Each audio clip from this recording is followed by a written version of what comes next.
Welcome, everyone, to Rutgers at the voice of college football. We have a fantastic show here for you tonight. As always, I'm here with my great co-hosts, Gabriel Pickup and Donovan Gibbs. Donovan coming off another victory for Long Island University. Congratulations. So, like I said, we've got a great show here for you tonight. We're going to talk about the upcoming game against Illinois and the chaos that erupted in college football over the weekend as LSU gets crushed by Texas A&M and Brian Kelly gets fired. So, guys, help make sense of what has happened in the last 48 hours. Gabe, take us away. Yeah, so we already gave our post-game reaction to Rutgers Purdue. I'm happy, all things considered, and after further evaluation, I don't think Shiano was screaming like a nut job just for him. I think he was doing it for his team because of how much resilience they've had to go through, specifically in Big Ten action. In terms of abroad and looking forward, I think against Illinois, we have a better shot than people think this week. Not because we're on top of the world, but because of Illinois' somewhat of a disappointing season. They've had good games against Ohio State, even though it was a loss. They've had good games, but close games that they end up losing. Their other one being against Washington last week. And they got throttled by Indiana, but then again, who hasn't? So they're a very curious team. Luke Altmaier is a fantastic quarterback. Don't get it wrong. But I'm curious about the rest of the team. I know for a fact that the guys who were here last year, Athan, the high school teammates, Duff and Strong, Jordan Walker, they're going to be remembering what happened last year and saying, look, this is our chance for revenge. And obviously Coach Shiana knows that. He came off a possible a possible job-saving win. And I think he wants to build on that. I don't think he's satisfied with keeping his job for another week or two. I think he wants to play or have his players play for him to be our long-term coach. And right now we don't have answers, but I'm optimistic because of Illinois' tendency to struggle against teams that they should be beating. They also only beat Purdue by 2 scores. We beat them by 1 score, and Purdue has been bottom of the barrel this year. They've lost 6 in a row. As far as LSU, I don't want to speak too much on that whole regime, I shall say, because I know that some of the fans don't necessarily love Kelly. But Donovan, I know that you could probably speak on it a little better than me. Oh, this whole situation, I just get finished off a radio show locally. Shout out to the quick little plug in Sports Shark Tank live from 5 to 6 p.m. on WCWP.org. And the shows are typically on Spotify the next day. And we just finished talking about the firing of LSU head coach Brian Kelly. And it came to a little bit of a surprise for me. I knew that since Billy Napier was going to be gone the week before, coming off of a win against Mississippi State at that, I knew this week for LSU at home, their playoff hopes were on the line. They had to beat Texas A&M in order to stay alive to even make it to December with meaningful football. And Marcel Reed showed why you have to have his name in the conversation when it comes to being a Heisman hopeful, and bludgeoned them. And once I saw the first drive of the game for Texas A&M, that I think it was like a 45-yard scamper from Marcel Reed, starting deep from the pocket at that, and just going through LSU defender after LSU defender. I kind of understood the theme of what this game is going to be, and it ended up being another blowout in Brian Kelly fashion. We saw it last year for LSU in the same type of situation, and it was at homecoming against Alabama last year where LSU had to beat Alabama in order to stay alive in Death Valley, and they weren't able to get that done. And they did it again this year, and the writing was basically on the wall from there. You kind of saw this locker room lose faith in Brian Kelly. You can kind of say the locker room also lost faith in Garrett Nussmeier, but So did the fans. Many have believed that they lost faith from Garrett Nussmeier since the Ole Miss game, but that's besides the point there. Brian Kelly is the first head coach for LSU in a while to not win a national championship in his first 4 years being there. Ed Orgeron did it, Les Miles did it, Nick Saban did it, and $20 million were invested into this roster for this season. Led to 3 straight losses in October compared to what Ohio State did last year with $20 million being invested in their roster, and they won a national championship. And it is shocking that this year LSU is going down in a downward trajectory, and it's because of the offense. Over the last couple of years, I would say their defense has been lackluster during the Jaden Daniel year of 2023. During 2023 and 2022 at that, they've had one of the worst defenses in the SEC. And this year, they have easily a top 3 defense in the country. Only Ohio State and Miami is better, in my personal opinion. But yeah, seeing that this offense is not being able to play complementary football, and that's what cost them the game against Ole Miss at the start of October, is what cost them the game against Vanderbilt last week, and it's definitely what cost them the game this week against Texas A&M. It was bound to happen, but just a $54 million payout.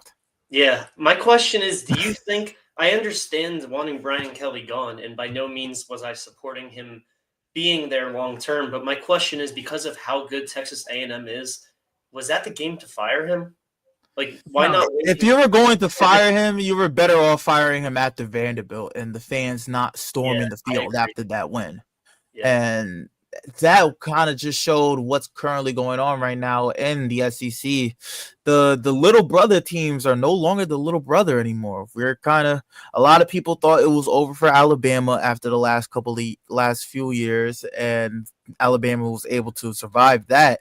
But we're seeing a surge out of Vanderbilt. We're seeing Ole Miss play really good football now, and they've been one of the teams that a lot of people have seen as they're good enough to beat Vanderbilt, Florida, and some years Mississippi State, but they aren't good enough to beat Alabama and Georgia or Tennessee. And you can also say Tennessee is also in those mix of teams that are starting to make a rise. And as teams start to rise, teams have to fall. And those teams are starting to become LSU and Florida staples in the SEC that were known for being in that same tier as Alabama just a couple of years ago. Yeah, well, look, here's the thing. I'm going to give a little speech now, and I'm going to try to keep it as short as possible, but I got to get this off my chest. I'm really sick and tired of what I'm seeing in college football. This year, Franklin is gone. Now Kelly is gone. Who knows if Norvell's going to be gone, Napier's gone. At these schools, the expectations are way too high. 1 week, you win a game, and you're the hero. The next week, you lose a game, and you should be fired. And then they fire these coaches almost whimsically with these multi-million-dollar buyouts. What do you think is going to change with the next coach? So the next coach is going to come in there, and if they don't win a national championship or go deep into the playoffs, they're finished. So we're going to get on this coaching carousel now. This is the worst idea in the world, particularly because now with NIL, you have parity. So you're not going to have easy games on the schedule anymore for the most part. And teams are going to lose 2-3 games a year. And you may see those teams in the playoffs. But we're reacting so much based on unrealistic expectations. I'll give you the truth. LSU was not that good. That's why they lost games.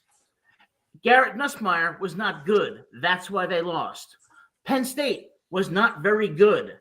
Drew Aller was not very good. That's why they lost. So you want to take a coach who went to the national semifinals, throw him out, give him a whatever, $40, $50 million buyout. Who's the replacement? And how can you guarantee that's going to be better? I think it's wrong with the way we're going. Now, number 2, as far as Schiano goes, I love Coach Schiano. Have a great deal of respect for him. You could tell he worked so hard and tried so hard and cares about the kids and cares about developing them, not just as players, but as people. And I think that's wonderful.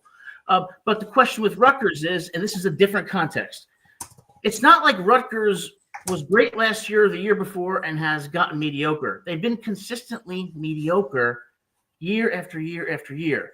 And my feeling, as much as I love Coach Schiano, is that there might be a change coming in the next year or two, and I think that might be something that's necessary for Rutgers. And the last thing I'll say is this. This Saturday, we got a game against a really mysterious opponent, a very bizarre team, these Fighting Illini. Preseason, some thought they could make the playoff. Now, they're 3-0. They go to Indiana and lose by ranked like 11 into the year. They were ranked so high for no reason, though. Well, they lost. I was very confused. Because they got a good quarterback. They got into the top 10 after beating Duke. Hey, Duke is a great basketball. But then they lose by 53 to Indiana, but then beat USC by 2, then win against Purdue by, 16 points, lose to Ohio State by 18, and then really their defense collapses against Washington. So I don't know what to make against this very schizophrenic Illinois team. What I will say is this. Rutgers has a chance, but I'm not too optimistic unless their defense continues to improve. I'm wearing my tinfoil hat this week and saying we're going to win that game.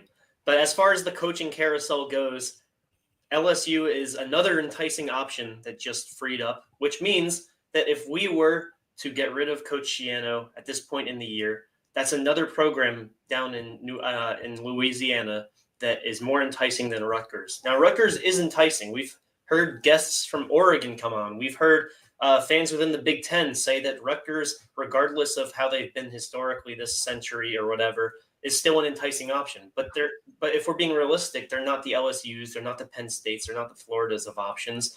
And I saw a little graphic today on ESPN, I believe it was, of enticing coaching options, and they had the Oklahoma State as an enticing option. Now I don't know about that, but the fact that if you look at Oklahoma State, which is one of the worst teams in FBS, and you're saying that they're enticing, even they could take away a coach that we're in favor of. So, yes, Adam and I have been saying that James Franklin is the dream, but realistically, if you're James Franklin, outside of not having to move too far away, why would you turn down a Florida or an LSU that we clown James Franklin, but they're going to consider him at the very least?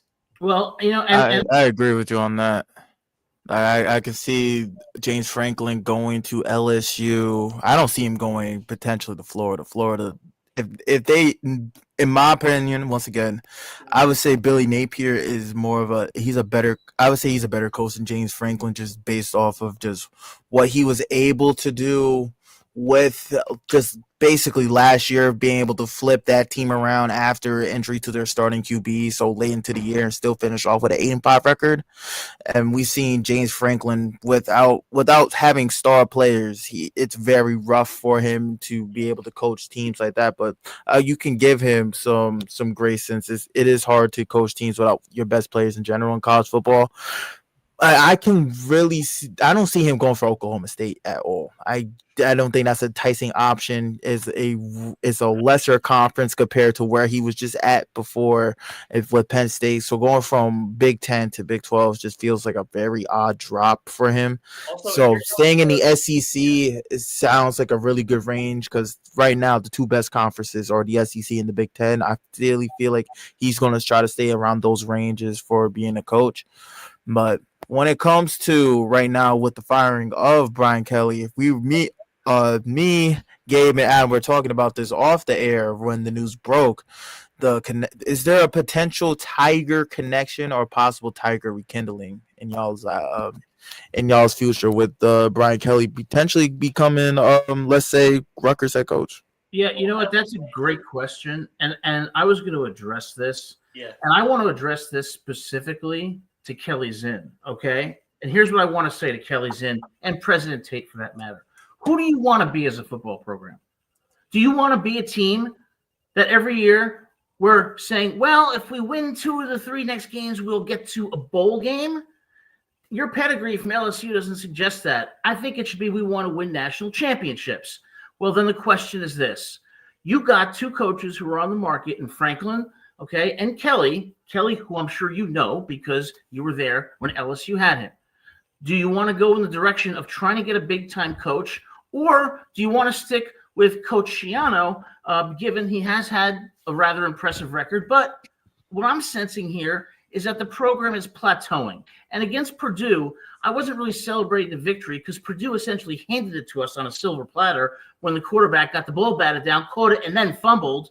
I didn't think it was a really great optic when Shiano was celebrating like we had won the Super Bowl. I mean, I love the guy, but I just don't see that this is the program that should be our identity. So my feeling is the next coach, we have a chance to get a big-time coach, and you got to strike when the iron's hot. I know it's just a little too hot right now because there's other options that are way more enticing. And as far as Brian Kelly goes, there's no doubt that he knows his stuff, but I just have the same issue with him that I have with, when I was talking about the Knicks job with Mike Malone, which is he's a great coach, but I don't think he's that good of a person. And I don't think that people are going to relate to him, and he's not going to allow players to show emotion or be themselves. And obviously, given the TikToks after every win, players want to have fun. They want to celebrate wins, regardless who it's against or how many points. They want to be able to have fun. And I don't think Brian Kelly is a very fun coach, and I don't think he's a very personable coach either. So I do want to piggyback on what you just said real quick about Brian Kelly, because a lot of the reactions to the coach, to the firing in a positive light, a lot of people that were happy to see Kelly go was a lot of former players. Malik Neighbors said it on his IG story about his reaction to the news he was very pro the firing. Whit Weeks' brother, I think Chase Weeks, posted on his Twitter as well, looking a little bit ecstatic about the firing. And the thing is, the person in replacement, the interim head coach, Frank Wilson, he's really the idea of a favorite player's favorite coach, and he's always been that guy. He's a Louisiana alumni. He's a Louisiana native from New Orleans, and he's been a part of this team for a little while now, for the last 3 years. Malik Neighbors has said a lot of good things about him. The family of the former football player, Kyron Lacey, RIP to him, his family said that he was one of the few coaches from LSU to reach out to the Lacey family after the news broke of Kyron's passing. So he's really, I would say, a lot of the players are going to play really hard for him once he starts to get his bearings with the team, in that head coach role. So that's really one positive outlook you can look at it for LSU fans. Yeah, and it would be different if he was leading this team to wins against Vanderbilt or an Ole Miss. I don't even want to say Texas A&M because that team can beat anyone on any given day. But it would be different if they were winning these games against SEC opponents, because at that point you tolerate an a-hole coach because you realize that it's for the better interest of the program or for your improvement. But with Brian Kelly, I just don't see that. And Austin, regardless of what I say, I know you're here to offer me help. Well, so thank you, buddy. Gabe, one thing I'll say is, look, we give too much credit to coaches when they win, and we tear them down too much when they lose, okay? The reality is the teams that win have the best players, okay? And they have the intangibles, something that a coach can't necessarily teach. Now, yeah, does a coach have an influence? Of course they do. But I don't see any other coach going to LSU over the last few years and doing much better than Kelly. And certainly I don't see anybody going to Penn State and doing much better than what he had there. So that's one. The second thing I would say is it's a really important point to talk about culture. I lived in the South for 15 years. Yeah, I lived in Louisiana, Alabama, and Georgia. And I'm from New Jersey. So the culture is different down there. As a Northeastern person, when you go down there, the kind of sarcasm and kind of rough around the edges, bluntness that a lot of Northeasterners have does not play well in the South, okay? It will play better in the North, okay? And I think that that's something a lot of people lose because when I taught down in the South, at times my sarcasm would be shocking to people. Yeah. That's why Kelly was not a good fit. You need somebody who's more player-centered, somebody like an Ed Orgeron, a Les Miles. That's what's going to fit with that type of culture. So it's not like it's a worse culture. It's just a different culture. Yeah, you talk about a lot about that word, and you know how you don't build a culture by getting rid of a coach every couple of years. And in college football, coaches used to be there for decades at a time, and you only see that every once in a blue moon nowadays. I believe we may have lost Donovan, at least in the image department. Yes, we have lost Donovan, but yeah, now we lost me too, apparently. Or you just wanted to be head of the show. But Oh, well, actually, now that you mentioned it, how's everybody doing anyway? Yeah, so coaches aren't there for 10 years anymore. They're rarely there for 3 to 5 years, and it's because of the fact that NIL is so prevalent, and guys are going to want to get paid. They don't care as much about coaches anymore. They don't care about a coach setting them up for success. And I've even heard NFL players on commentary, retired NFL players on commentary, rather, say how big of an issue this is because they're not building consistency. They're not building a get out of the trenches attitude. And you don't see it just with the players, but with the quick releases of coaches too. It's programs enabling them. Well, yeah, I think that's another aspect of culture that makes it so hard to be a college football coach because college football in large part is based on development, and development is so compromised these days because people are constantly leaving, rosters are turning over. So the chemistry between the team is constantly being disrupted. So what team each year is going to be the best in the country? I guess the team that picks the right players and gets the right recruits. So if that doesn't happen for you, you're going to be fired if you don't play for a national championship every 3 years or go deep into the playoffs.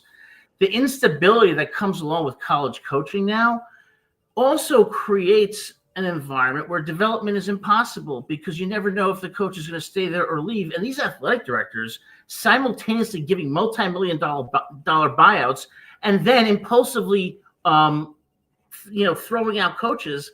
This is a bad recipe, okay? And I think that what we're going to see in the future is more of the same.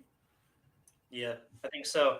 And our good pal Austin has joined the show, but real quick, Adam, there's usually pickup dates, but I hear there's an Adam update. I don't have the terminology yet, but I hear that Adam Lamparello has some breaking news for us too. I have breaking news. You have, well, not breaking news because it's been a couple of days now, but you texted in the group chat belonging to me and Donovan and yourself, and you broke some news, and I didn't believe you because I thought you were the Scarlet Knight that cried wolf, but you have some breaking news. Okay, yes, you have refreshed my memory. See, I'm almost 50 years old. My memory's a little bit scattered. So there have been reports that I cannot confirm. And I want to be straightforward about it. I cannot confirm, but there have been reports that Coach Schiano wanted last week to fire Rob Smith and that Kelly Zinn said no. And I can't confirm that that's true, but the source from which it came was credible. If that's true, that would suggest to me that they are taking a hard look at the program and determining who we want to be and where we want to go. And I think Kelly Zinn being at the Purdue game supports that they are looking at this closely because coming from LSU, they want national championships and they're wondering, is this the path to get there? And it's a little, I don't want to say odd because it's just supporting the program, but it's a little unheard of for an athletic director to join the team for an away game halfway across the country in a regular season game where you're 0-4 against the Big Ten. That doesn't happen too much. And it tells me that the reports might be right. And, it's another show that said them, and they have a lot of inside sources. But I would say, based on what I've seen, it's very possible. Right. Like I wouldn't even put it past. I don't know what necessarily Kelly Zinn would see in Rob Smith, or if maybe she said to Schiano, if he goes, you go because you hired him and it's a reflection of your choices.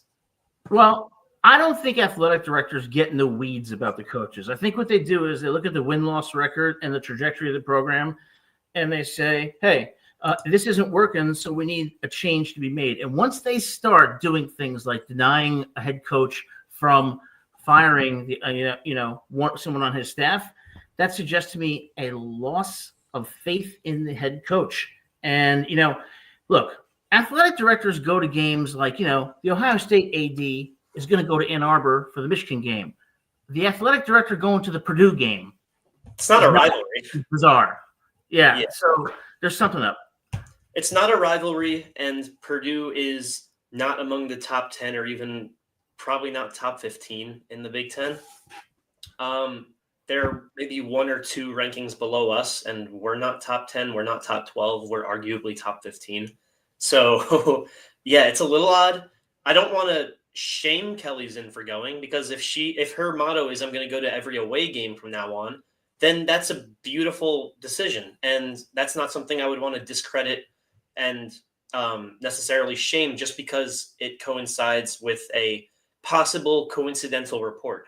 Yeah, and I think, Gabe, something that occurred to me is this. President Tate and Kelly Zinn are from LSU.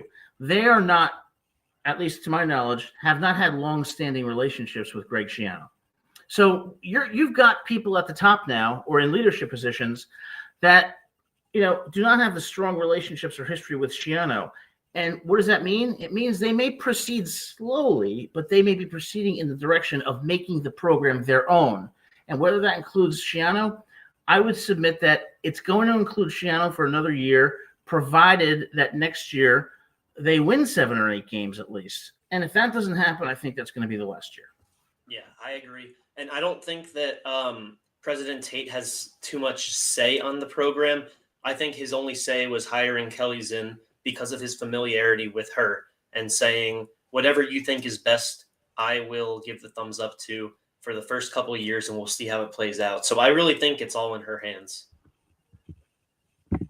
And Jason is right. Jason just said ADs sometimes go to games because, of donors and boosters. And certainly, like I went to USC. When I was at the USC Notre Dame game in South Bend a few years ago, sure, the AD is there. But, Kelly Zinn going to West Lafayette, Indiana, when Rutgers is playing the last place team in the Big Ten, I think she was taking a closer look. And you know what? They're both from LSU. Okay. Tate, Zinn. They say 3 times is a charm. Might Kelly be the one to complete that trilogy? And we can look at that as a disappointing win, but we can also look at it as a double-digit comeback, something that we have given up multiple times this year. So I'm sure that she has seen every angle. She saw Schiano's reaction. She saw Ethan have another stellar game, by the way, leading the Big Ten in passing yards, and KJ Duff leading the Big Ten in receiving yards. And that goes with Duff being the second option for most of the games. So incredible offensive performance once again. I think that's why I'm confident about Illinois, because their defense is usually their strong suit. But this year they've had some bad defensive showings, and their offense has looked scattered. And to me, that's what this defense needs. That's their sort of breakthrough, is a scattered offense. Not necessarily bad on paper one, because we've made bad offenses on paper look good. Think Daquan Finn and Miami of Ohio in the first half. Ohio, who they're a good offense, but you wouldn't expect them to perform like that against us.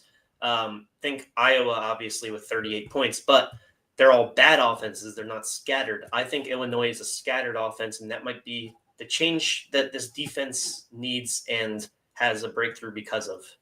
I think it's going to be closer than people think, but I just think that Illinois with Luke Altmaier at home is going to do enough to come out with the victory. But I have to say, congratulations to Ethan Kaliakmanis. Just a great game, and he's leading the Big Ten in passing yards. KJ Duff is a monster and a sophomore, as is Ian Strong. Ian Strong's a junior. I'm sorry. So with those two coming back, that's a solid nucleus. But Ethan has really grown a lot and deserves the credit that he has gotten, and hopefully that continues. Well, as Jason says, I think if Strong is healthy, he does declare for the draft, because this is a breakthrough year for him. And I'm sure any agent would say the same, that playing another year is just too risky, even with NIL deals and even with another program possibly offering him double the money that he would be getting if he stayed here. I think that his smartest move would be to declare after the year. Yeah. But Gabe, we're not talking about somebody who is slowly emerging in that wide receiver room. Mm-hmm. Ben Black is starting to show, I don't know, he could be a force. And Jashawn Benjamin comes back with force against Purdue. So there are definitely some bright spots. Now we have Austin in the waiting room, and for this comment that I look 40 and not 50, I appreciate that because always striving to defy time and be like Benjamin Button. Not going that well, but hey, that's encouraging. So we got our good friend, always great commentary from our good friend Austin, who is here to help us and give us his thoughts. Yes. What's up, buddy? So, a couple things, guys. Number one, the main reason I'm here is to help Gabe because Adam, I know he could be a handful. And number two is I wanted to stop in before I go on my date in about 15 minutes. This gives me confidence. Good luck. I thank you, fellas. I mean, you all give me confidence, especially listening to Adam. He promotes confidence. But, Gabe, let me help you real fast, and then we'll get down to business. And we got our other co-host back. Hey, God. Internet bad again on the LIU campus. It's terrible right now. I'm just happy it didn't take too long. Thanks. Well, Donovan, you're just in here in time for me to give Gabe his help before I go on my date. So Gabe, real fast, let me give you your help. You're a Knicks fan. Yes. You're a Knicks fan, Gabe. That's a problem in itself. Okay, we could be here all night with that. But your Jets won. You've got something to look forward to. But and that win was bigger than anything to do with the season.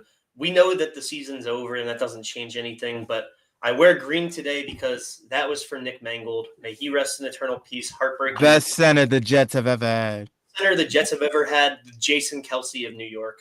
So sad. There's a little fun stat about this Jets win I want to add. This is the first game-winning touchdown pass thrown by a running back since Curtis Martin did it against the Tampa Bay Buccaneers. In a similar style, too, coming back from 15 points in only 62 seconds. I thought you were going to say it's that Justin Fields is now 1-26 when his opponent scores 21 or more points. Poor Gabe. Poor Gabe. It's okay. But in all seriousness, though, fellas, I want to add your topic about the whole Kelly's in and President Tate and them being out in West Lafayette. I understand why there is concern for that because, you're playing Purdue, a cross-country team all the way in Indiana, and you're here in New Jersey. Mm-hmm. So I can understand why there's concern. But a lot of it could be, is maybe there's recruits visiting.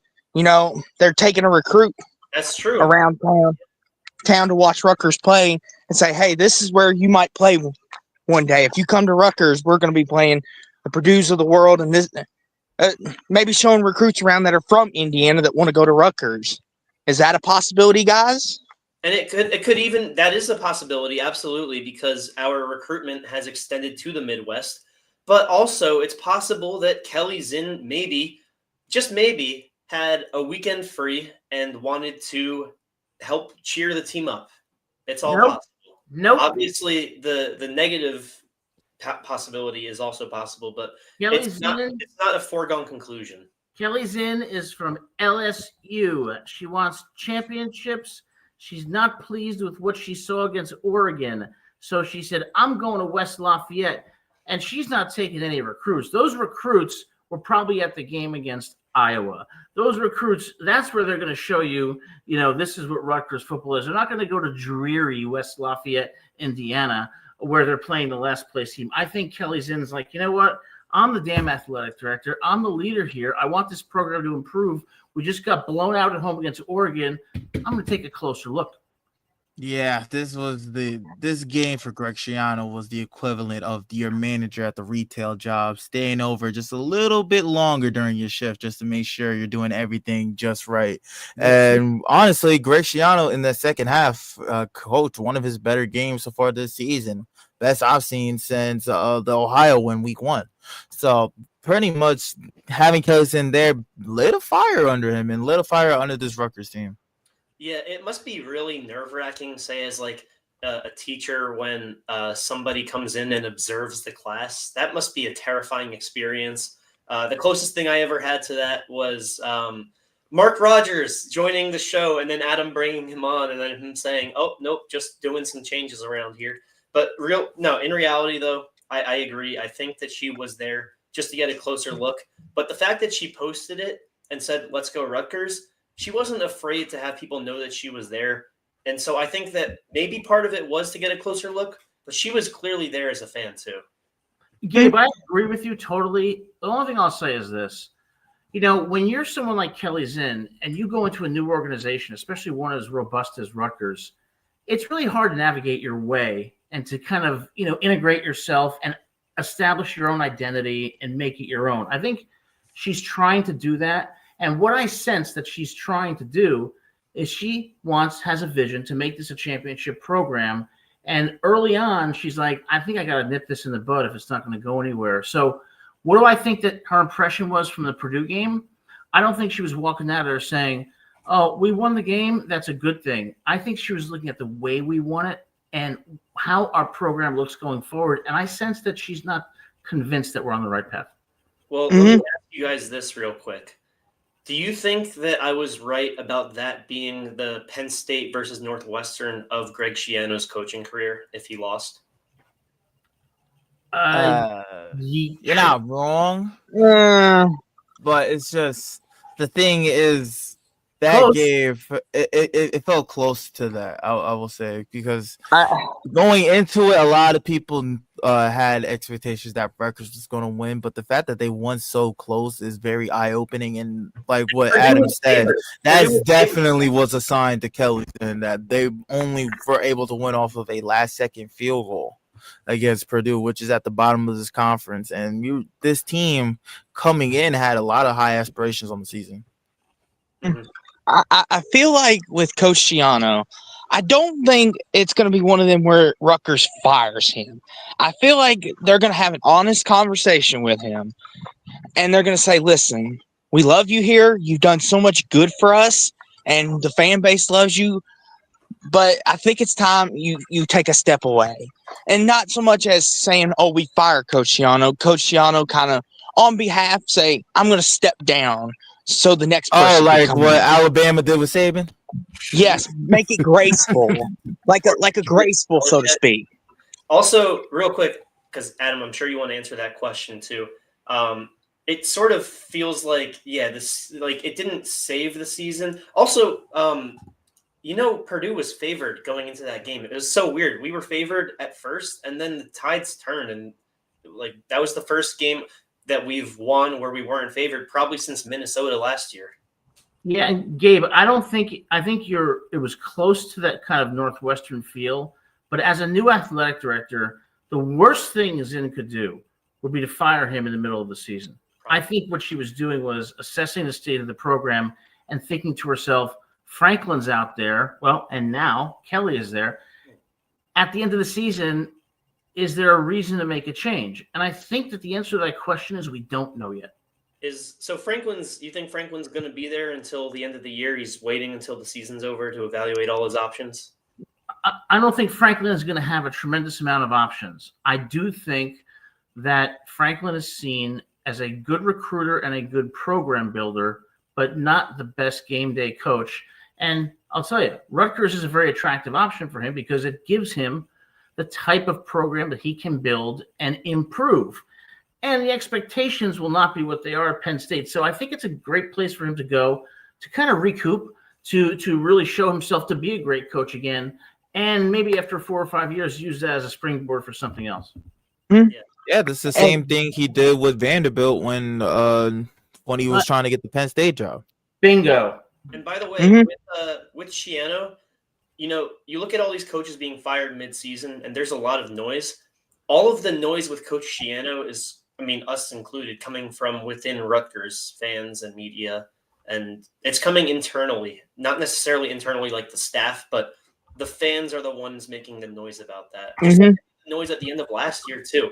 That's not very recognized. And you could say it's because Rutgers isn't a top 10, top 20 program. But Oklahoma State's coach was very much rumored to be fired before he left. Florida, Billy Napier, same deal. James Franklin, we saw the spiral. But with Schiano, there's just no rumors out there. There's only rumors about Rob Smith, but not about Shiano.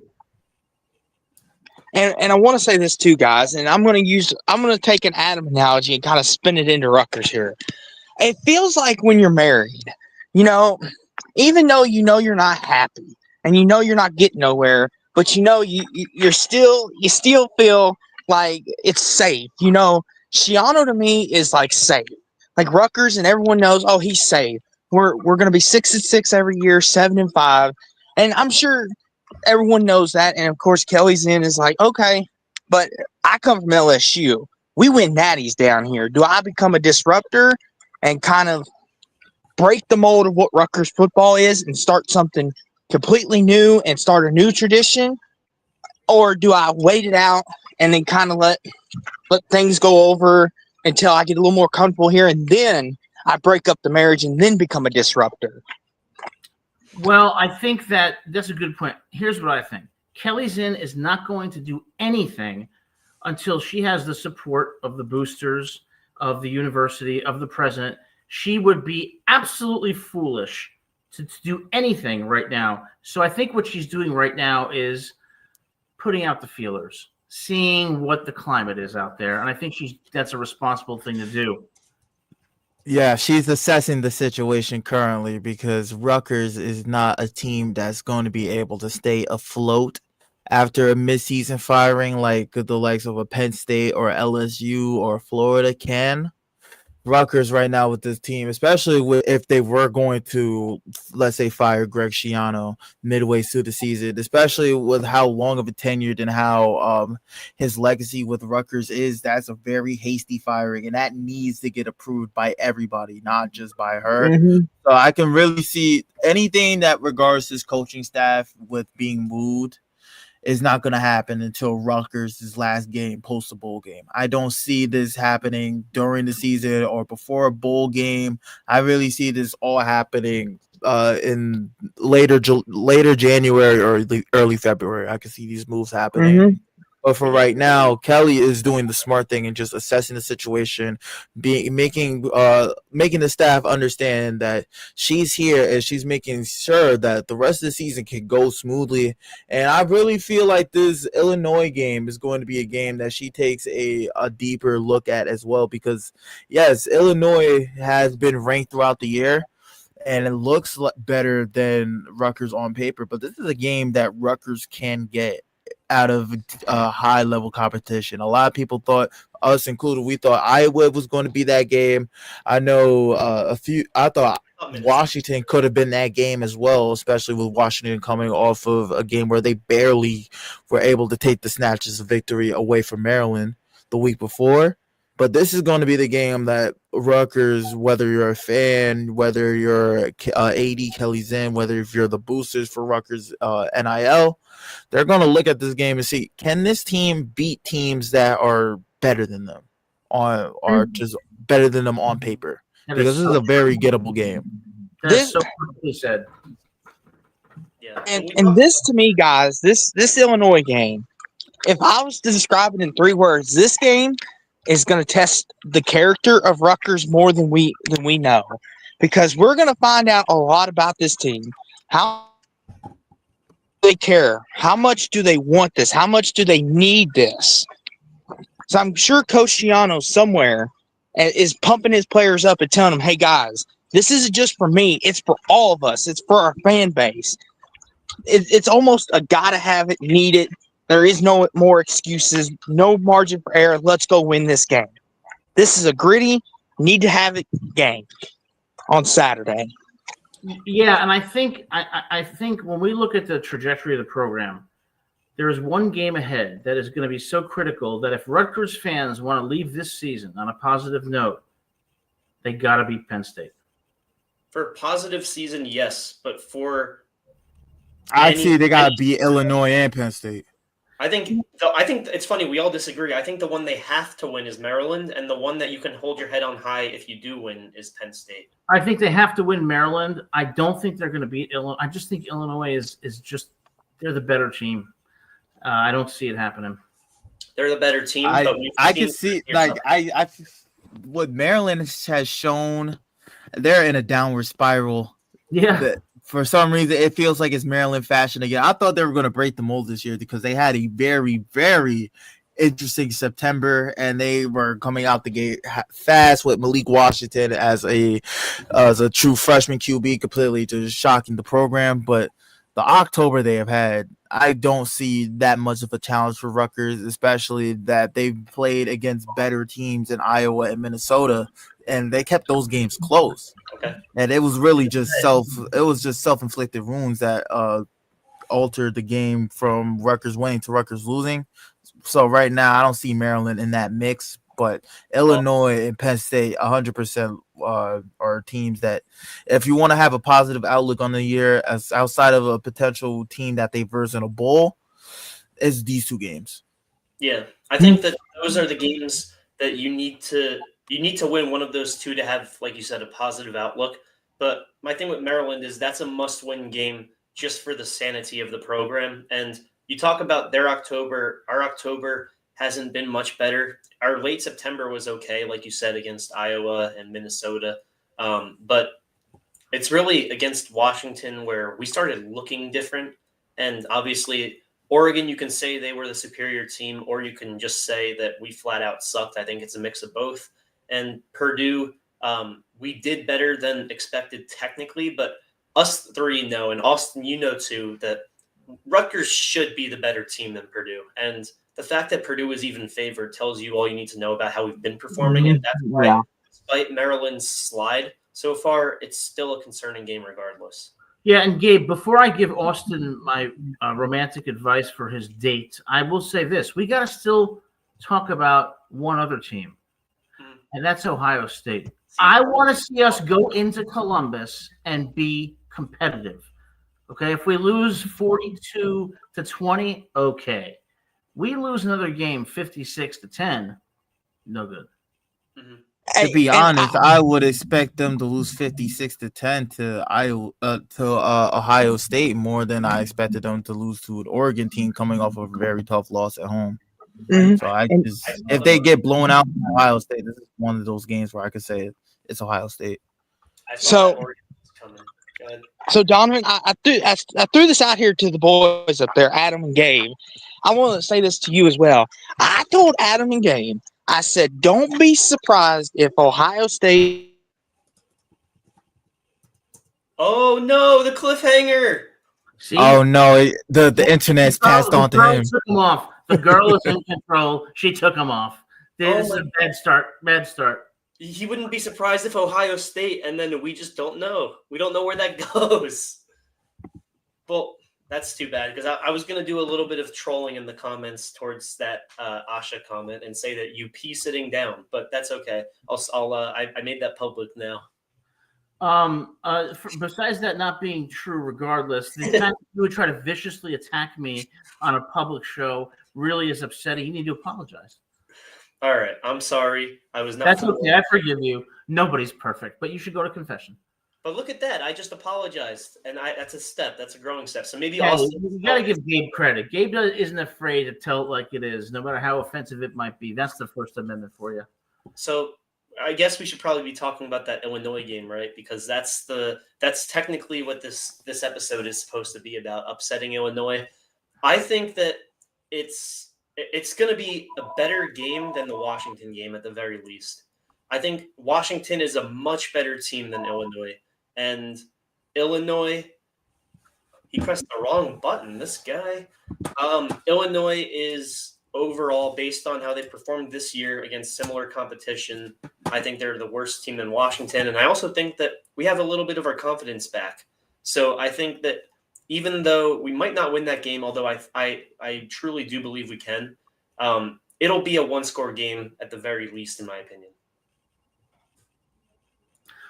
I will add on and say that just Rutgers has the capabilities of being Illinois, especially just due to what Washington did. With Washington's passing attack, Damon Williams was able to throw for 280 yards. They had one of their receivers had over 153 yards in a similar performance that he had against Rutgers. I think his the guy's last name was Boston. Yeah. But we just saw KJ Duff have his best career game, and he has the same type of play style that Boston has for the Washington Huskies. So seeing what Illinois has been weak against big pass catchers on the outside at receiver, with Rutgers having easily I think statistically right now the second best passing attack in the Big Ten currently, with they're number one now actually currently, and they're doing this with their best receivers right now being KJ Duff and Ian Strong. DT Sheffield has still we haven't really seen as much out of DT Sheffield since I would say first quarter of the Iowa game. Mm-hmm. So this looks like for Illinois a very tough task for them defensively to handle with Rutgers. And if Rutgers is just able to keep that momentum going, especially if they're able to start off fast like they have done throughout most of the year, this is going to be tough for Illinois to come back from. And like I said, you got it. No, I'll just briefly say two things about the Illinois. Number one, first of all, the state of Illinois itself. A very strange state. You drive through Illinois. It's not that the state is ugly, but it's not pretty either. You walk down the street in Illinois, outside of Chicago, you say hi to somebody, they don't ignore you, but they just give you a bland acknowledgement. A very confusing, bland state. Now, Illinois' football team kind of reminds me of the state itself. They show flashes of being a good team, but then they revert back to average or below average. What I think is going to happen in this game, Illinois is not going to make the same mistakes that Purdue made. They will not turn it over like the quarterback did to give Rutgers that game. I think Rutgers is going to play well. I think they're going to be very competitive, but I see Illinois coming out with a 30-24 or 27 victory. But don't you think that after the first quarter against Purdue, when we gave up 150-something yards, the rest of the game we only give up 170, don't you think that's a sign that they found something that worked? Yes, but I think that when you look at Illinois, they do not have a strong running game. So this is going to be a test of our secondary. And Luke Altmaier, he has experience. They do have a good wide receiving core. Can our secondary hold up for 4 quarters? Maybe. So I think Donovan's right. It's possible that we come out with a victory, but based on the track record so far, I see it being a close Rutgers loss, but I could be wrong. Yeah, I mean, if we're talking about this offense, like I said earlier, Ethan has the most passing yards in the Big Ten. KJ Duff has the most receiving yards in the Big Ten. Ian Strong, which is insane to say, knowing that this is the same conference that has Jeremiah Smith in it. Boston, we got how many dudes from Oregon that could be in that conversation? Obviously, he's in competition with Strong, too, and Strong did miss 2 games. He missed pretty much every instance of last game, and then also he missed Norfolk State. So, but Duff, to me, I've been saying it all year, that DT was coming in as the number 1 option. Strong has had the most catches. Ben Black has shown flashes of brilliance, which, by the way, I think we need more Ben Black. I think we should run 4 wide receiver sets more often. But to me, it's KJ Duff that has been the most impressive all year because he's had the most impressive catches. He's had the toe taps. He's had the spinning around one-handed catch. He's had the end zone catches. And then that one drive, he caught 2 passes for like 90 yards. The fact of the matter is he got 240 yards, which is 8 yards shy of a school record, on only 6 catches last week. Yeah. That means he's able to do everything after the catch. And that's one thing that Rutgers really has been missing out on through most of the year, especially the games that they were able to keep in close, like Iowa and Minnesota. They had receivers that were able to make a lot of things happen after the ball got in their hands. They were able to get extra yardage after catching. And KJ Duff, throughout most of the year for this Rutgers team, he's looked like he's been the most NFL-ready player on this offense. Outside of, you could say Gus Solinkus, or you could possibly say Ethan as well, because he's made a lot of NFL type of throws that would impress a lot of scouts. But KJ has been the more surprising prospect outs for Rutgers for this entire team in that matter, and he keeps on showing it. And I'm just very surprised that that you can say he's the best receiver right now in the Big Ten. Yeah, and also the fact that with Ethan last week, most of his throws in the second half were bombs. He was throwing it 40, 50 yards downfield accurately almost every time. And he had 380 yards. There was a pass that went to DT that he could have caught, and that was on another, not a vertical route. What do you call the route where it goes like, and then back to? Are you talking about post corner? Yeah, post, I think. Post corner. Yeah, so DT ran one of those. Well, post corner would be in double coverage. Yeah, and in double coverage, and Ethan still threw it perfectly to him. Beautiful. DT has caught some good passes this year, but that is one I would have expected him to make, and that would have given Ethan like 430 yards on the game. But that's just a microcosm of his game last week. I mean, he was doing stuff. Yeah, and Gabe, one thing also. I just read Jason O's comment about keeping Duff on the team. They have to, because right now he looks like somebody that a lot of teams will go after in the portal. No, Austin again. I hope Austin has a very good date. I have a suspicion that if Duff leaves, he's going to go wherever Lane Kiffin is. But we talk about Illinois, right? We talk about beating Illinois. If we're going to beat Illinois, I would like to see the defensive line have the best game they've had. Get pressure on Altmaier and disrupt his timing, because they have been just not great all year. This is a game of defensive line. If they can disrupt Altmaier, I don't care if they sack him. Disrupt him, then we have a chance. We got away last week with beating a team without having a sack or a pass deflection. That's not going to happen again against Illinois. So I think Adam's right. Yeah, and I don't really care about sacks. I don't, and maybe I'm wrong. What I care about is the quarterback drops back and we throw his timing off. Mm-hmm. And that is the kind of disruption that leads to, incompletions, poor decisions. Luke Altmaier's great. He makes mistakes. Yeah, he makes mistakes, and the thing is, this game is going to be just a shootout, because when you look at it, Illinois and Rutgers have two of the three worst defenses currently by yards per game in the Big Ten currently. And currently, right now, we're at the bottom of the Big Ten defensively for yards per game, with Purdue being slightly higher, giving up over 400, a lot for a Power 4 school, while Illinois is not too far away, giving up over 380 yards per game. So this is really going to come down to the offenses. And when it comes to Luke Altmaier versus Ethan, they have to get pressure on Luke Altmaier. He's shown that when he has pressure on him, the Indiana game showed it heavily. If he does not have time to be able to make rhythm throws, it affects that offense drastically, and they basically can't put up points on the board. And that's the primary reason why, even at home against Ohio State, they're able to put up the most points on Ohio State this year, but that was against their twos. Yeah. When they were against their ones, Illinois did not have a chance to really drive down the field at all. If it's a quarterback versus quarterback decision, I trust Ethan more than I would trust Luke Altmaier.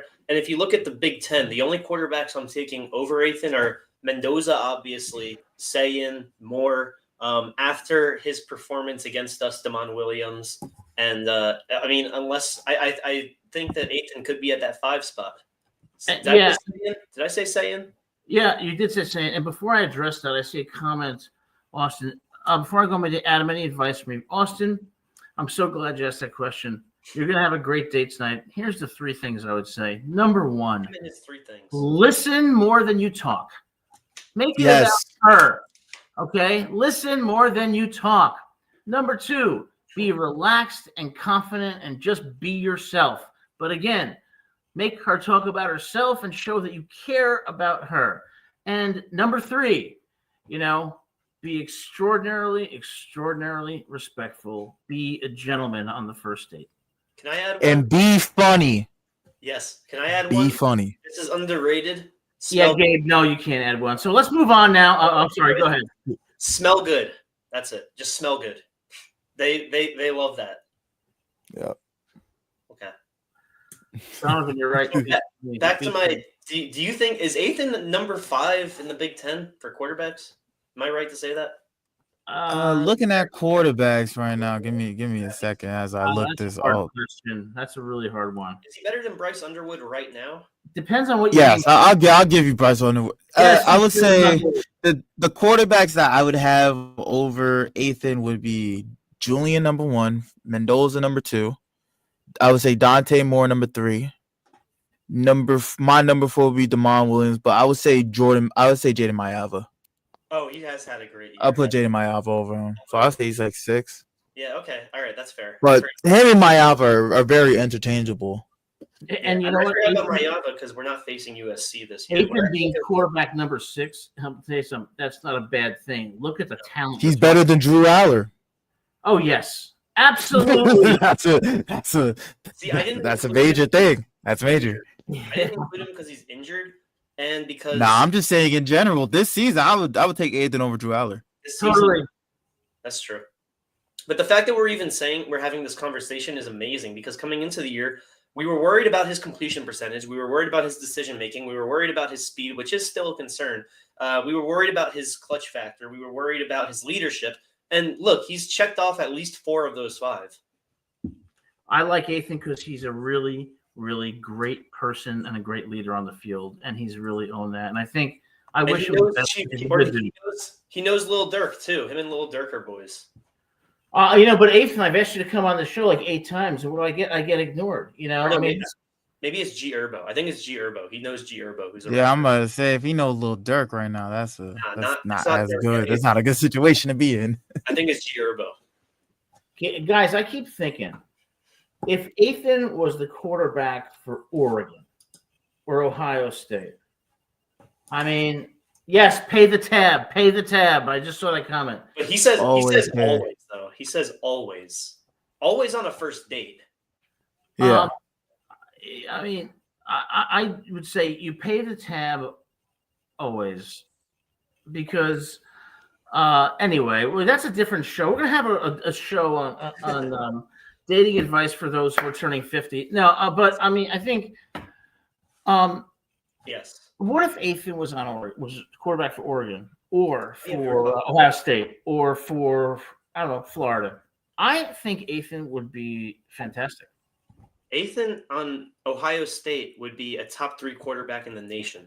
Yeah, because the thing is, he's had a better passing offense than Ohio State, and arguably, Ohio State has better weapons than Rutgers.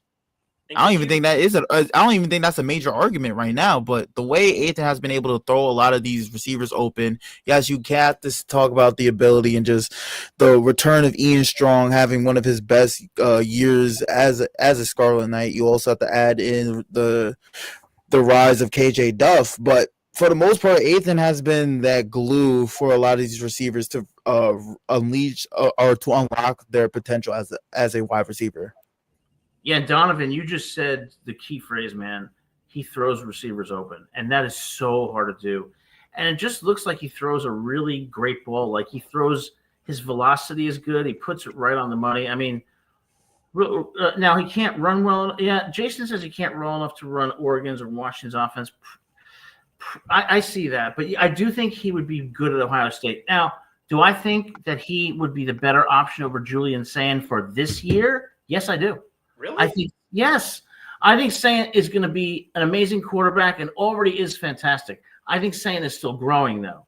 I think I agree with you just due to Ethan having more years of college already played and being in these situations that this is the first time Julian Sand has ever been in. Yeah. So I agree with you on that regard. The thing is, Sayan is foolproof. He's a freshman quarterback, yet he doesn't make mistakes. And that's very, very rare for especially a young guy in college football. I just don't think Day can open up the playbook as much as he would be able to do with Ethan. Yeah, that is true. He doesn't, because Ethan has one of the strongest arms in all of college football. Isn't it amazing, too, guys? I mean, so we can take these wins. being a quarterback has to be one of the hardest things in the world to do. It is really unbelievable that these guys are able, with 2 seconds, 3 seconds at most to throw, to fit the ball in tight windows against coverage that is so complex. I mean, really, it's an amazing feat that these guys are able to do it. Yes. Yes. I think I saw. I forget who posted it. Was it CBS? Someone posted a top 10 toughest positions, and I think quarterback was ranked 4th behind pitcher, soccer goalie, and obviously fighter. Soccer goalie is so unfair. You're sitting there, the net is this big, and these guys are kicking the ball 100 miles an hour. How are you supposed to stop? And also, I would say hockey goalie is harder than soccer goalie. that's actually a debate me and my friends Oh had. God, that's so dangerous too. Imagine being a hockey goalie and someone's Wayne Gretzky puts the stick up. Basically squatting for most of the game, having to have hand-eye coordination that's similar to like a baseball catcher just to protect the net. And basically, if you let up any goals, you putting your team at a major disadvantage. Well, Let me ask you guys a question. What if a hockey team decided, as a strategy, not to have a goalie and just play the game? That's their. No. Is there You have to have a really good defense to do that. I don't think I'm sure that some coach has thought that, and then after one game saw the results. But let me rephrase: soccer goalie is the most scrutinized position in sports. most scrutinized? Most scrutinized position in sports? I would Just because say think internationally, quarterback. too. 100% quarterback. Even internationally, though. Oh, internationally, no. Then I would say, I'm not even yeah, goalkeeper or like a striker in soccer. Oh, true, yeah, because like I remember Harry Kane for Team England. He missed that free kick, and the whole team, not the whole team, all of England wanted his head on a pitchfork. I still remember the Euros not so long ago, back in 2020, when Sancho and there was another England player that both missed penalty kicks in the PK shootout against Italy. Oh, I have PTSD just thinking about that because I'm a soccer player who was killed because he missed like a penalty kick. That was in Brazil, I think. Yeah. Or Mexico? I think it was Brazil. No, it was Brazil. Okay. Yeah, I remember that. I would think that the most scrutinized position in the world would be center in football. Ooh. I would say like center or left tackle too. If you mess up at center, the world wants to kill you. Bad snap. I could say the same thing for left tackle. We just saw Will Campbell have his worst career game against the Browns, and even though the Patriots still won, a lot of people were saying, "Was Will Campbell worth 4th overall?" Which, by the way, – he's a fantastic guy, too, and it sucks that he's on the Patriots because I threw it against the Patriots, but I'm rooting for Will Campbell. And here's the list. Ready? It is fighter 1, baseball catcher 2, soccer goalie 3, hockey goalie 4, NFL quarterback, NFL cornerback, F1 driver, NFL running back, point guard, pitcher, left tackle, linebacker. I genuinely feel like point guard should be higher the NFL cornerback, but cornerback is a very important position. It's tough, I guess, because of the penalties. Jason L has it. Yeah. Wait a second. Can you recite the first 5 or 6 on that list? Because a couple of them. Well, fighter 1, and I don't think that should really be a debate. What is that? What does that mean? Boxer, MMA. Yeah. Oh, I thought you said fighter 1. No, fighter number 1. Oh, okay. That's why I was confused. And then it was catcher, soccer goalie, hockey goalie, quarterback. And yeah, I mean, I just wanted to bring that up just because it's semi-related to football, and football is Rutgers football. A big stretch, but yes. The worst positions are the ones that nobody gives a crap when you do well. It's only when you screw up that everyone notices. Yeah. Kicker and offensive line. Yeah. And those two came up major for Rutgers last week. Being an offensive lineman is so almost impossibly difficult. Donovan, yes. You reminded me because you said they came up big last week. Congratulations, Jay Patel, on winning the Big Ten Co-Special Teams Player of the Week. He needed it. Yeah, after starting the year off so hot and then having that cold span from the Iowa game up to now, he needed this. badly, especially with the stereotype of Rutgers kickers that was placed on them after what everybody saw Jude McAdamy do. Yeah, and of This course was a that major win for Rutgers kicking. and also that happened, Major that win. happened the day after the Oregon blowout too. Yeah, so this is needed just for Rutgers to tell any sort of kicking prospects, whether they're from high school or they're transfers. We have a good kicking game. You would develop and flourish under our system because the last 2 weeks was very, very rough on Rutgers kickers. I still like Pizarro too. I really want Pizarro to be around after Jay Patel because he has the boot that Jay Patel does not have. Jay Patel, his motto is consistency and accuracy from the 40 to 49 range, but he can't get past 50. And that's major because they got to hit 50. Yeah. Nowadays, the 50 is new 40. You can say that about the NBA, and you can definitely say that about the NFL. I mean, yes, definitely the NBA, but in the NFL, you're seeing that once a team gets past the 50-yard line, all of a sudden they're kicking for a game-tying field goal. Yeah, and that's what I'm saying it as. You have to a lot of NFL scouts and just regards to just kickers, you can't kick in the NFL if you can't make anything north of 50. Yes. You have to make 50-yarders now. Yeah. And that just shows how kicking has evolved because back in the day there was only a couple of kickers I know off the top of my head that was expected to make 50, and that was Adam Vinatieri, Matt Prater, and David Akers. What about Sebastian Janikowski? Was he a punter? Kicker. He was a kicker, but like he was good during his couple of years in Oakland at the time, the Oakland Raiders, and then completely fell off the face of the earth once he went to Seattle and Tennessee. But those were the three at that time that could kick 50s consistently. Everybody else, it was a surprise. And also, you could add Crosby. What was his name? The Packers kicker, Crosby. Before, yeah, and Steven Gostkowski too.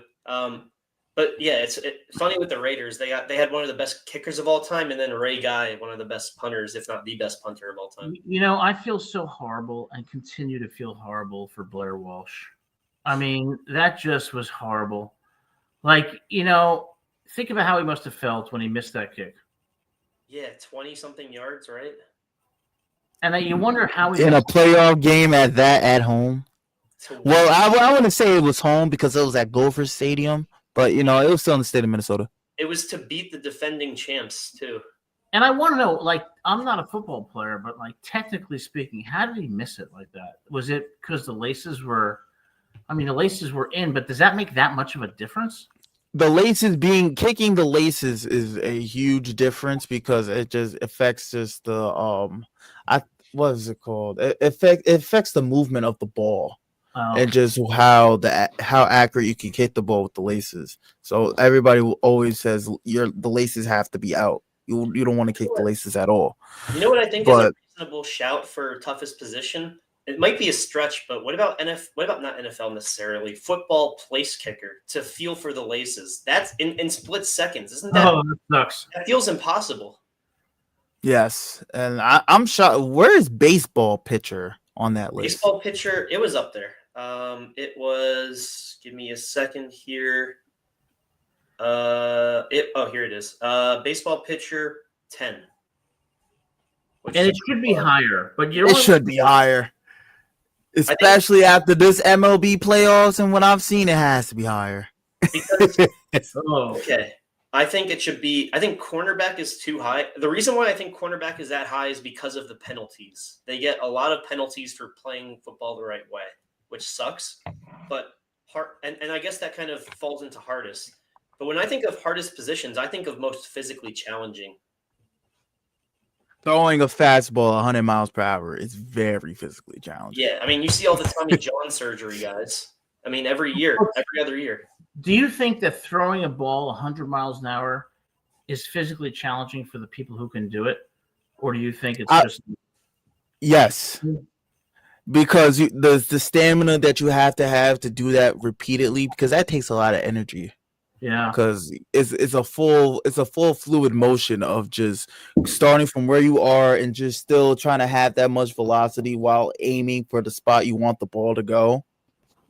So that's my personal opinion, because I don't play baseball, but like watching a lot of it and just seeing how pitchers and just the velocity of pitching increasing over time and just the rate of injuries going up, even though there's just pitching wonders like Aroldis Chapman, who's in his mid-30s and can still throw 102 like it's going out of style.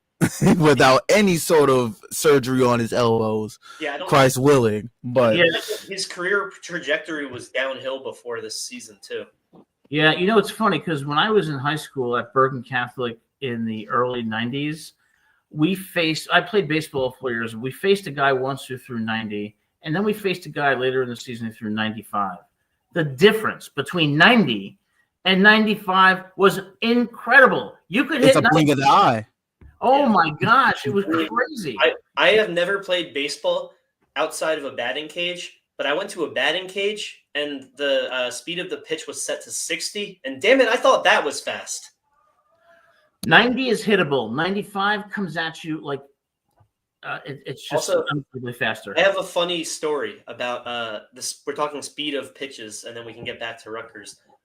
But you know how Cy Young, that's not his real name, Cy, that's a nickname. It's short for Cyclone because he quote unquote had a fastball as fast as a cyclone.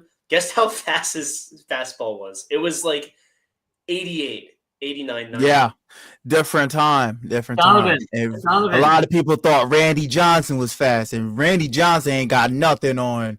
Well, I just watched yesterday out of Yoshinobu Yamamoto. Yeah, that was ridiculous. Donovan, Gabe just said he thought 60 miles an hour was fast. It was. I was like 10 years old. Hey, what are you doing here? It was fast. It was my at first that time. playing. It's a different level of speed. Just seeing it just straight line, because 60 miles per hour it's fast, but it's just not as fast compared to what people see now. In this day and age.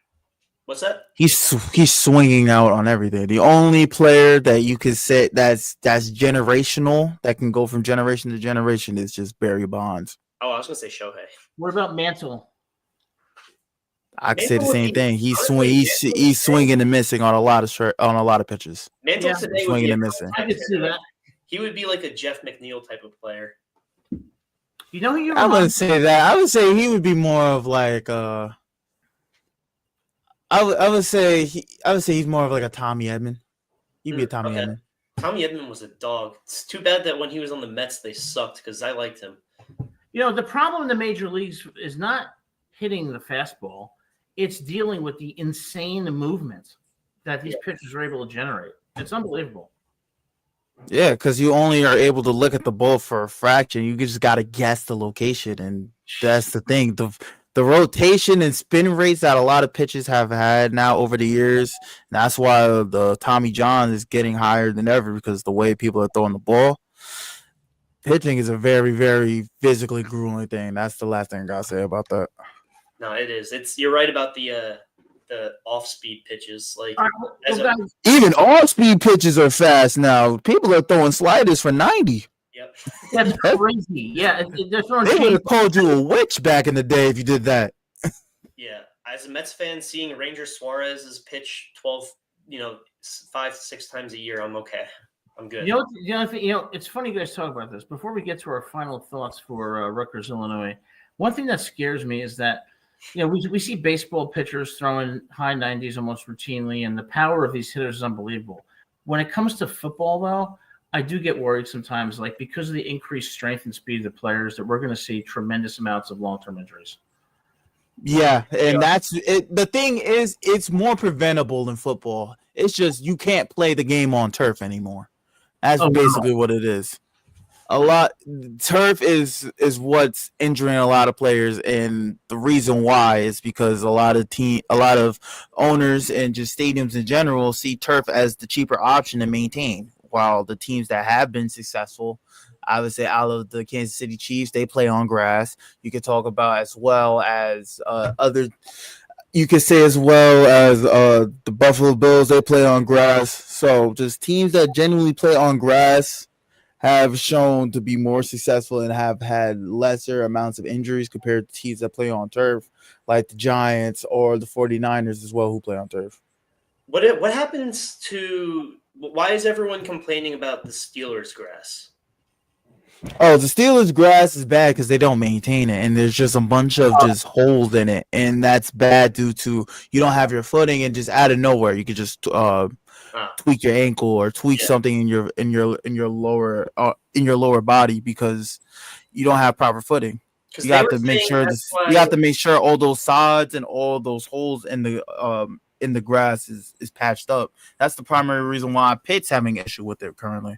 That's because they were saying that was the reason why the Packers kicker missed that field goal right before halftime was because he was afraid to plant his foot for the kick.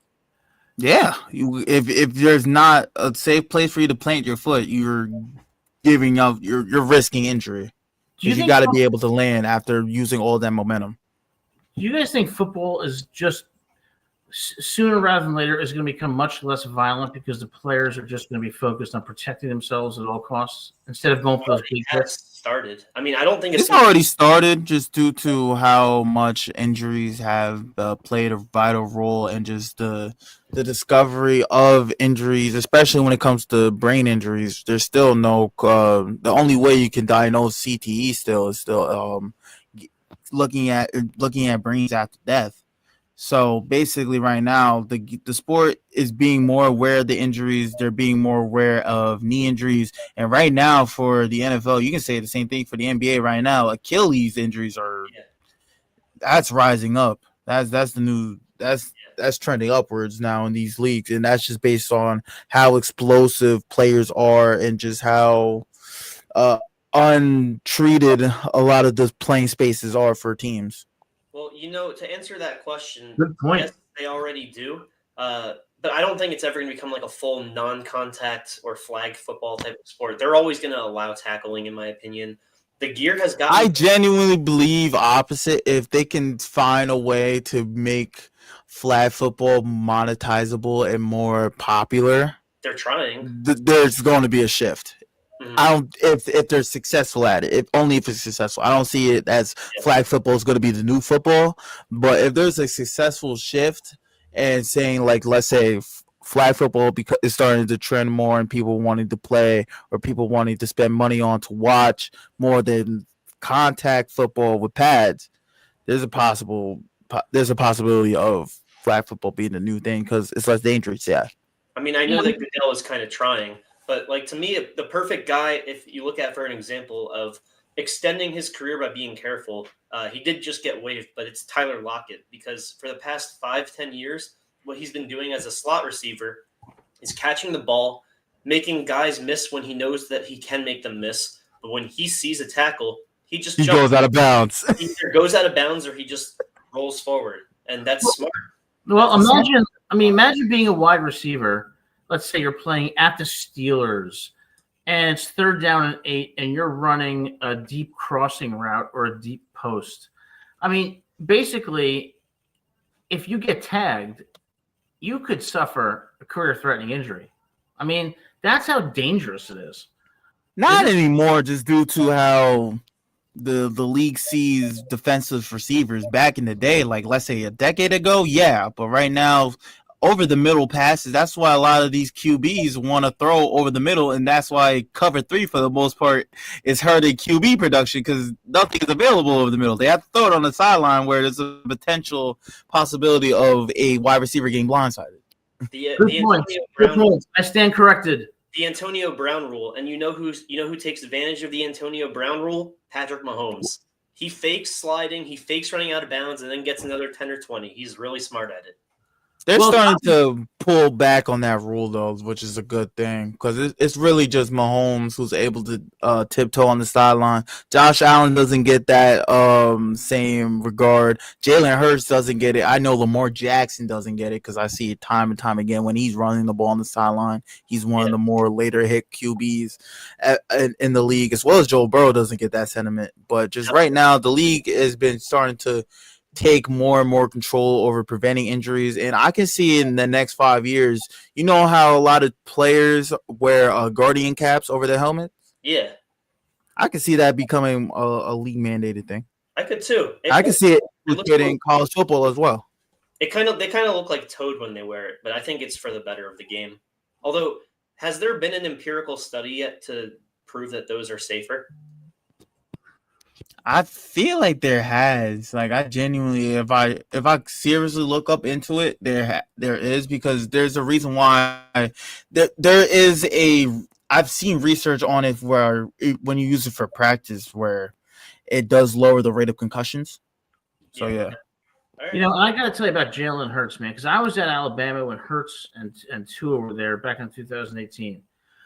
I have to give so much credit to the Eagles for the way they developed the offense around Hurts to minimize his weaknesses and maximize his strengths. Because you don't see Hurts making like Hall of Fame type throws, but you do see how they create the scheme to maximize what he can do. And it's just, I think, brilliant by the coaches on the Eagles for Yeah, Frank Reich is what the people call a quarterback whisperer, and that's the primary reason why the Indianapolis Colts even thought about drafting Anthony Richardson 2 years ago, because of what he was able to do with Jalen Hurts. And a good coaching staff can make a good QB that Jalen Hurts was during his time at Alabama, and especially during his time at Oklahoma, because at that time he wasn't great yet. Now he's a great QB. You say Frank Reich? Frank Reich, yeah. Yeah, Frank Reich. Wasn't Frank Reich on the Bills who led that comeback against the Oilers when they were down like 35-10 in the 90s? I think he was. He's been around that long? I think Frank Reich was maybe I'm wrong, but I think he was the backup quarterback for the Bills. Oh, player. Okay. I thought you meant he's been coaching that long. I'm like, no way. No, but when he said Frank Reich, it reminded me he may be the guy who, when the Oilers were up in the playoffs like 35-10, he led the he was. Wow. Oh, that was amazing. I'll never forget that game. No wonder he's a quarterback whisperer. The dude was, for a backup quarterback, man, he was a stud. Yeah, that was back when you were what, like 30? That's so funny. I know, that just made me feel younger, Gabe. Hey, listen, Gabe, you're going to get there soon too. I know, it's inevitable. Okay, I get it. I had to. Guys, by the way, I have to admit, I was ignorant tonight. I heard someone mention Kyrie Lacey, and I didn't know he passed away. I'm shocked. Yeah, I'm so sad. So sad. It was very tragic, and just the way the media portrayed the whole situation was very in poor taste. But now that the truth has came out, a lot of people have been showing their support, and that's all that matters. Rest in peace. That's such a tragedy. He should be gearing up for games right now, because and he would be damn good too. Coming out of last season, he easily looks like the best wide receiver. Yeah, he was like Matthew Golden. Like, he was that level of good in college. No, he was miles ahead of Matthew Golden. Miles ahead. Didn't he play against USC in the first? Because I remember he was this guy was so fast and so talented. I just found out, like, when you mentioned, I looked it up, and what a tragedy. So sorry for him and his family, of course. Yeah, and I'll admit, I was a little ignorant as well, because like you said, Donovan, I just read what the media said, and silly me for believing news sources are factual. It's not even just news sources. It's just in general, no one got the full story yet, and just went with the automatic press release from that police station when this whole situation didn't even go to court yet. He didn't even get to court. So we got to wait until stuff starts to get processed, where both sides of the stories are available, and not just go off of the first thing a lot of people saw. And that was the thing that the one worker at Barstool did, and that ended up doing what a lot of people at ESPN did as well. Yep. And it portrayed one side of the story. And once the other side came out, the craziest part about it, if the other side came out earlier, Kyron, who would have known? Kyron could have still been here right now. And, so it's just I could the way you access media and media literacy is very important. I could get really suspicious right now, but Adam, you are the lawyer. Let me ask you a question, and I don't want necessarily to delve on this topic too long, but because we're talking about a sports case, why is it that police officers they're like immune to libel? They are the only ones that can say he was arrested because he did this, because we saw him do this, because we know he did this.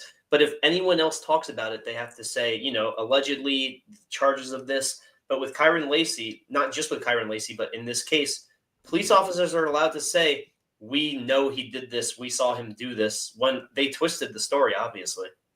All right, so I'll keep this as short as I can. You're kind of raising two issues. The first issue is law enforcement generally has what's called qualified immunity when it comes to alleged misconduct in the treatment of suspects or motorists, whatever the case may be. So unless they're considered really, really negligent, they will have immunity. Now, with regard to their speech, defamation is an extremely difficult thing to prove. You have to show not only that the person made a false statement, but that they should have known it was false. And that you gotta show how it affected you. Yeah, you have to show that it damaged somebody, like monetarily. So it's not that police officers have any more leeway with defamation. It's just that for any person, it's extremely difficult to prove. Well, Kyron Lacey had a case then, man. That's what sucks about it.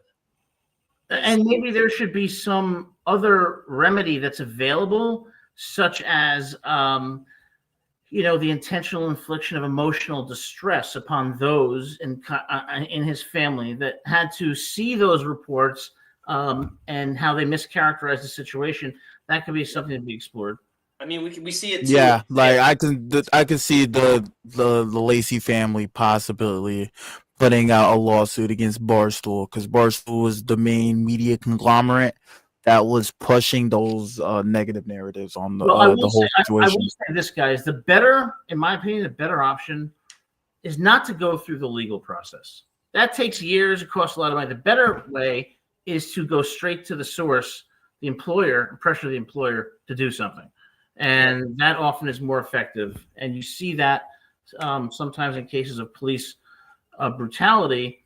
You see that change happens not because of the legal system, but because of the pressure on policymakers to do things differently. Yeah. And I think we could come up with a very obvious example. Yeah. And from it's 5 years crazy. ago that would show that.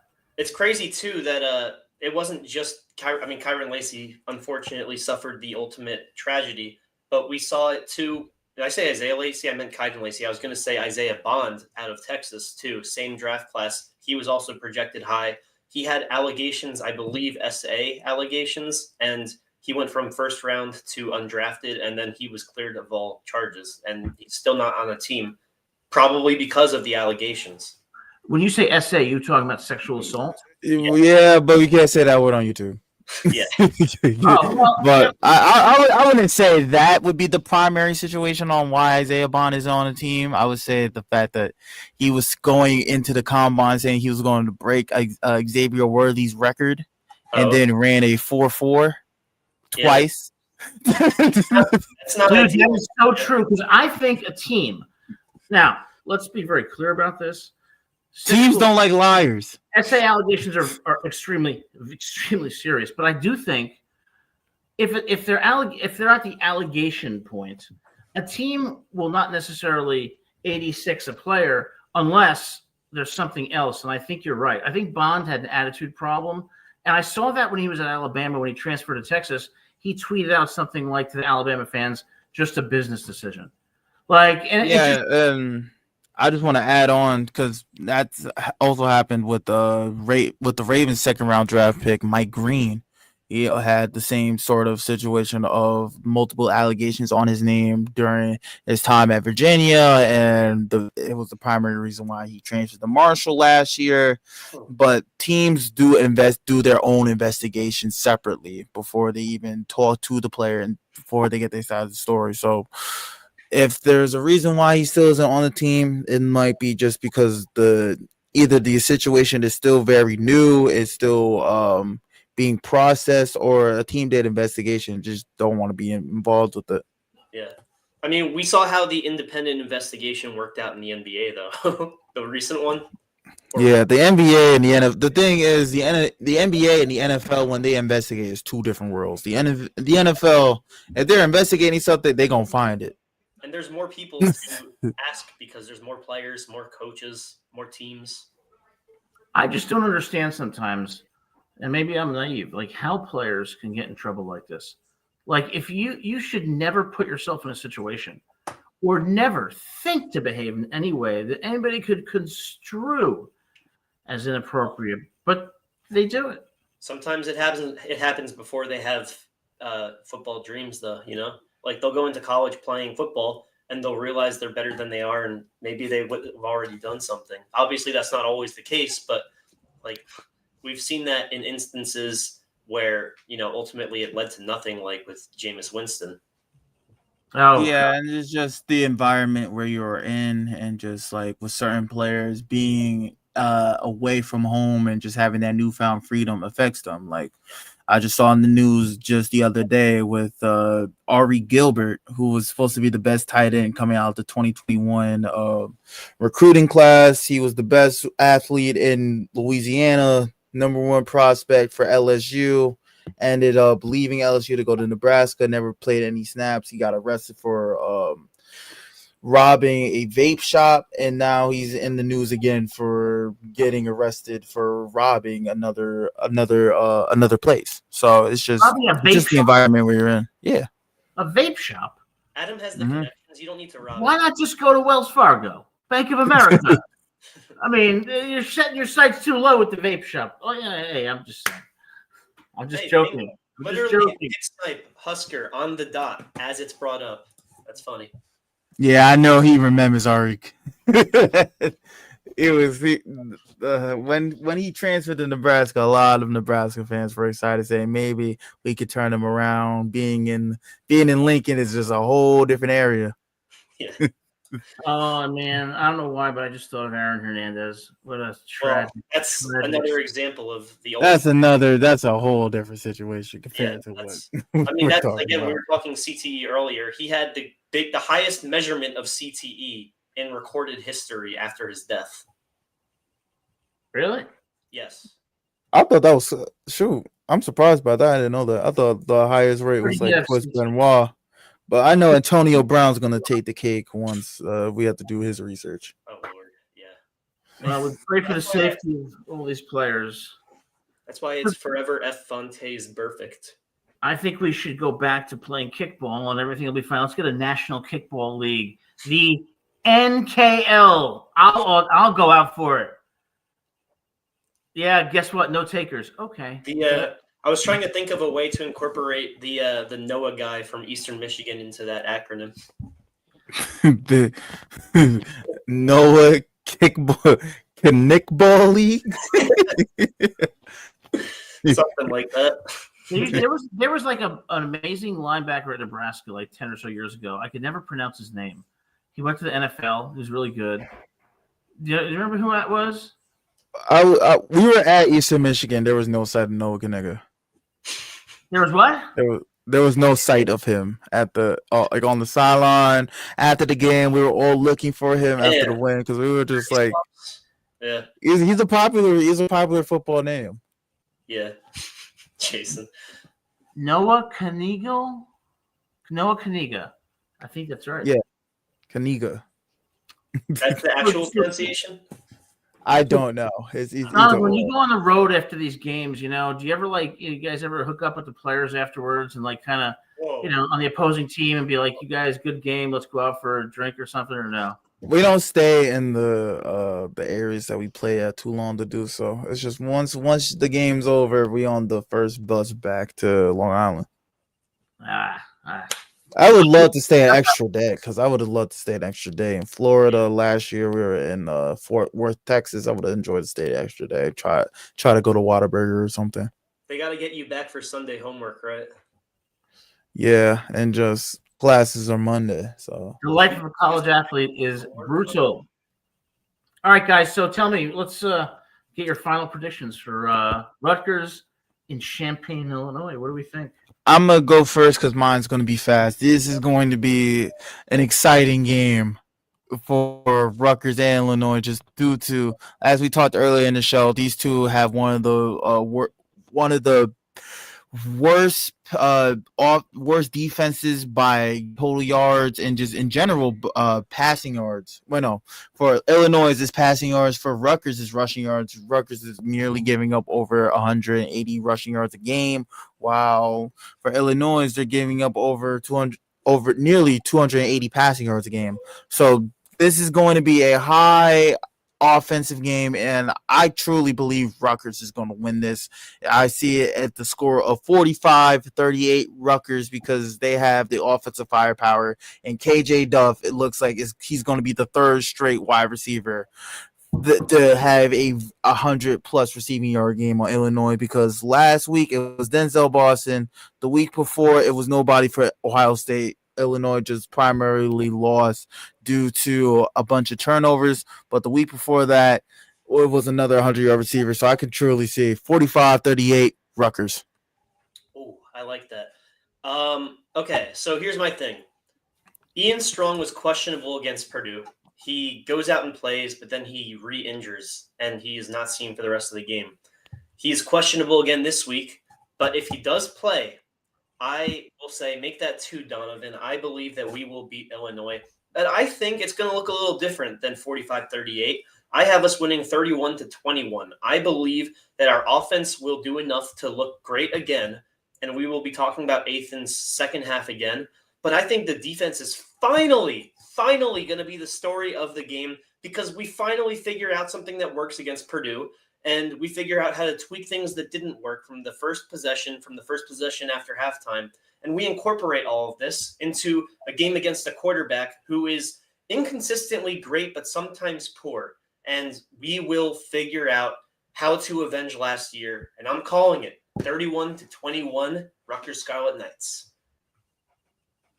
I think Rutgers comes into this game with some newfound confidence and plays a very spirited game. I don't think in the end it's enough. 30-24. Oh, you should have gone first then, so we could end on a high note. Well, hey, 2 out of 3. Right? I just want to add as well, Mekhi Lemon had 153 yards against this Illinois defense. For some reason, when teams come on the road to Champaign, Illinois, the teams have wide receiver ones have their best day. Yeah, there's a breakdown. KJ Duff having a good day. KJ Duff I predict he may have 11 catches for 1,000 yards against Illinois. Here's my final point. My final point breakout for like literally 250 yards. Here's what finally worked. The safeties. Kaj Sanders finally showed up and had 10 tackles. Jet Elad had the game-winning recovered fumble. And this is part of a microcosm of finding something that worked. The secondary. I believe their quarterback, who I'm forgetting his name, went 10 of 21 for something like poor yards. I believe he had. Goodbye, Donovan. Nice to see you. I believe he had like 100 yards. So that's what I believe changes, is the secondary has figured it out. And you're right that we need to get some pressure on the quarterback. But I believe even if it's minimal, he can't be sitting there for 5 seconds and have 3 guys open. He'll have one guy, and it's a 50-50 ball, and we come on top of those. I hope you're right, man, and I hope I'm wrong. What we can say, though, and we can agree on, is that this is going to be an incredibly exciting game. So definitely tune in for Rutgers at Illinois on Saturday. And remember that we will be back here immediately following the game for our post-game analysis, where we will take your calls and comments as we analyze the game and see if we're going to be in a position where Rutgers is 5-4 and on the cusp of a bowl bid. Donovan, Gabe, great comments tonight. Great show. Everybody out there, if you enjoyed the show, please hit that like and subscribe button. We're going to be back here on Saturday, so we hope to see you then. Until then, go Scarlet Knights. Go Scarlet Knights.